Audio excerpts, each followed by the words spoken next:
ഇന്ധന surcharge പരിഷ്കരിച്ച് air India. ആഭ്യന്തര അന്താരാഷ്ട്ര വിമാന ചാർജുകളുടെ ഘടനയാണ് പരിഷ്കരിച്ചത്.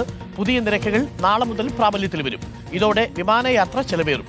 500 കിലോമീറ്റർ പറക്കുന്ന എയർ ഇന്ത്യ യാത്രക്കാർക്ക് ഇനി മുതൽ 299 രൂപ അധികമായി നൽകണം. വൈഎസ് അഭിനന്ദനുടെ കൂടുതൽ വിവരങ്ങളുമായി. വൈഎസ് അഭിനന്ദ്, അങ്ങ് പൊള്ളലേറ്റു തുടങ്ങുകയാണ് ആഭ്യന്തര യാത്രക്കാർക്കും, അല്ലേ?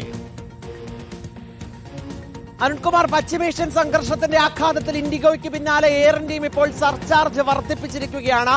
ഇന്ധന സർചാർജ് 299 രൂപ മുതൽ 899 വരെയാണ് കിലോമീറ്ററിന് വർദ്ധിപ്പിച്ചിരിക്കുന്നത്. നാളെ മുതൽ അത് ആഭ്യന്തര സർവീസുകൾക്ക് പ്രാബല്യത്തിൽ വരും. ഈ മാസം 10-ാം തീയതിയോടുകൂടി അന്താരാഷ്ട്ര സർവീസുകൾക്കും പ്രാബല്യത്തിൽ വരുമെന്നാണ് എയർ ഇന്ത്യ അധികൃതർ വ്യക്തമാക്കുന്നത്. ഇതിനകത്ത് വിശദീകരണമായി എയർ ഇന്ത്യ നൽകുന്നത് ജെറ്റ് ഇന്ധന വിലയിൽ അന്താരാഷ്ട്ര വിപണിയിലുണ്ടായ വർധനവ്, ഒപ്പം തന്നെ ഏവിയേഷൻ ടർബൈൻ ഫ്യൂവലിന് കൂടിയ വില, ഇതിന്റെയൊക്കെ അടിസ്ഥാനത്തിലാണ് ഇത്തരത്തിലേക്ക് സർചാർജ് വർദ്ധിപ്പിച്ചിരിക്കുന്നതെന്നാണ് എയർ ഇന്ത്യ വ്യക്തമാക്കുകയും ചെയ്യുന്നത്.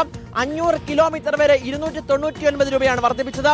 501 മുതൽ 1000 കിലോമീറ്ററിന് വരെ 399 രൂപ, 1001 മുതൽ 1500 വരെ 549, 1501 മുതൽ 2000 വരെ 749 രൂപ, 2000 കിലോമീറ്ററിന് മുകളിൽ 899 രൂപ. ഇങ്ങനെയാണ് വർധനവ്. രാജ്യാന്തര വിമാന സർവീസുകൾക്ക് $24 മുതൽ $280 വരെ ഈടാക്കുമെന്നും വ്യക്തമാക്കുന്നു. നാളെ മുതലായിരിക്കും ആഭ്യന്തര സർവീസുകൾക്ക് ഇന്ധന സർചാർജ് കൂടി ഉൾപ്പെടുത്തിയുള്ള സർവീസ് ചാർജ് നൽകുക. അങ്ങനെയെങ്കിൽ വിമാന ചിലവ് കൂടുക തന്നെ എന്നതാണ് ഏറ്റവും പ്രധാനപ്പെട്ട കാര്യം. നേരത്തെ തന്നെ ഏവിയേഷൻ ടർബൈൻ ഫ്യൂലുമായിട്ട് ബന്ധപ്പെട്ടതിനകത്ത് വില. Thank you. വൈഎസ് അഭിനന്ദാണ് ഡൽഹിയിൽ നിന്നും വിവരങ്ങൾ നൽകിയത്.